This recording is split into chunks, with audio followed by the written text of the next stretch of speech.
UP में एक बार फिर जातीय जनगणना को लेकर गरमाया माहौल। योगी सरकार के कैबिनेट मंत्री ओम प्रकाश राजभर ने जातीय जनगणना को लेकर दिया बयान। जातीय जनगणना को लेकर राजभर ने कर दिया बड़ा दावा। ओम प्रकाश राजभर ने बताया कौन कराएगा ये काम। लेकिन क्या इस दुविधा से बाहर आएगी बीजेपी? क्या बीजेपी दबाव में आकर जल्द करा सकती है जातीय जनगणना? चलिए आपको बताते हैं। देश की सियासत में इन दिनों जातीय जनगणना का मुद्दा छाया हुआ है। लोकसभा में नेता प्रतिपक्ष राहुल गांधी से लेकर अखिलेश यादव लगातार जातीय जनगणना को लेकर केंद्र सरकार पर निशाना साध रहे हैं। इस बीच जातीय जनगणना पर एनडीए के सहयोगी और योगी सरकार में कैबिनेट मंत्री ओम प्रकाश राजभर ने जातीय जनगणना को लेकर बड़ा बयान दिया है। इससे पहले भी ओम प्रकाश राजभर ने जातीय जनगणना को लेकर बयान दिया और ओम प्रकाश राजभर विपक्ष का साथ देते नजर आए। वहीं एक बार फिर ओम प्रकाश राजभर ने जातीय जनगणना को लेकर बयान दिया। ओम प्रकाश राजभर ने कहा कि जातीय जनगणना सिर्फ पीएम मोदी ही करवा सकते हैं। ओम प्रकाश राजभर ने इस दौरान सपा, कांग्रेस और बसपा पर निशाना साधते हुए कहा कि ये लोग अब जातीय जनगणना की बात इसलिए कर रहे हैं क्योंकि उन्हें वोट चाहिए। ओम प्रकाश राजभर ने आगे कहा कि जब इन राजनीतिक दलों की सरकारें थी तब जातीय जनगणना क्यों नहीं कराई। उन्होंने आरोप लगाया कि इन दलों ने लंबे समय तक पिछड़ों को लूटा है। जातीय जनगणना पीएम मोदी के नेतृत्व में होगी। ओम प्रकाश राजभर ने आगे कहा कि हम 22 साल से कह रहे हैं और आज भी कह रहे हैं कि जब विपक्ष सत्ता में होता है तब उसे जातीय जनगणना याद नहीं आता। सबको समान अधिकार देने की परवाह नहीं होती। सत्ता से बाहर होने के बाद इन्हें सब याद आता है क्योंकि इन्हें वोट लेना होता है। इनसे अच्छे तो नीतीश कुमार जी हैं जिन्होंने सत्ता में रहते हुए करवा दिया। और इन लोगों ने क्या किया? सपा, बसपा, कांग्रेस ने सरकार में रहते हुए क्या किया?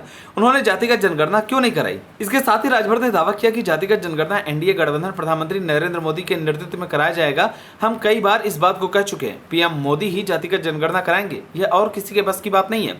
आपको बता दें कि इससे पहले भी राजभर ने कार्यक्रम के दौरान कहा था कि मैं तो 22 सालों से जातिगत जनगणना की बात कर रहा हूं कि जातिगत जनगणना होनी चाहिए। कांग्रेस सत्ता में रहने के बाद भी जातिगत जनगणना की बात कभी नहीं कही। 4 बार सपा सरकार ने भी जातिगत जनगणना नहीं करा पाई। इससे बेहतर तो बिहार में नीतीश कुमार की सरकार थी जिन्होंने किसी तरह से जातिगत जनगणना करवा दी। देश के प्रधानमंत्री मोदी जी जो काम कांग्रेस, सपा, बसपा नहीं करा पाई है वह कार्य मोदी जी जरूर करेंगे। चाहे वह महिलाओं को आरक्षण की बात हो या फिर धारा 370 हो, जातिगत जनगणना भी मोदी जी कराएंगे। आपको बता दें कि जातिगत जनगणना के मुद्दे पर बीजेपी बुरी तरह घिरती नजर आ रही है।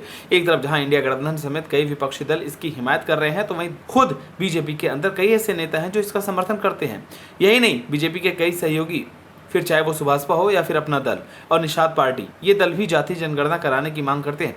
वहीं दूसरी तरफ केरल के पलक्कड़ में हुई आरएसएस की बैठक में संघ की ओर से भी बयान आया है। संघ ने कहा कि जातिगत जनगणना से कोई आपत्ति नहीं है, मगर आंकड़े का इस्तेमाल लोगों के कल्याण के लिए होना चाहिए, न कि चुनावी फायदे के लिए। राजनीतिक औजार के तौर पर इसका इस्तेमाल न किया जाए। आरएसएस के बयान से तो ये साफ हो गया है कि जातिगत जनगणना सालों बाद एक ऐसा मुद्दा है जिसे लेकर बीजेपी और मोदी सरकार न सिर्फ विपक्ष बल्कि सहयोगियों का भी दबाव झेल रही है। हालांकि दोनों ने इस मुद्दे पर न तो हाँ किया है और न ही इससे इनकार किया है। जातिगत जनगणना के मुद्दे पर इसी असमंजस में फंसी बीजेपी को अब राष्ट्रीय स्वयंसेवक संघ के स्टैंड ने रास्ता दिखा दिया है। वहीं बीजेपी की दुविधा यह भी है कि जातिगत जनगणना कराने का ऐलान कर दिया तो कहीं स्थापना के समय से ही उसका कोर वोटर रहा ब्राह्मण और स्वर्ण के साथ ही SC ST वोटर भी नाराज न हो जाएं।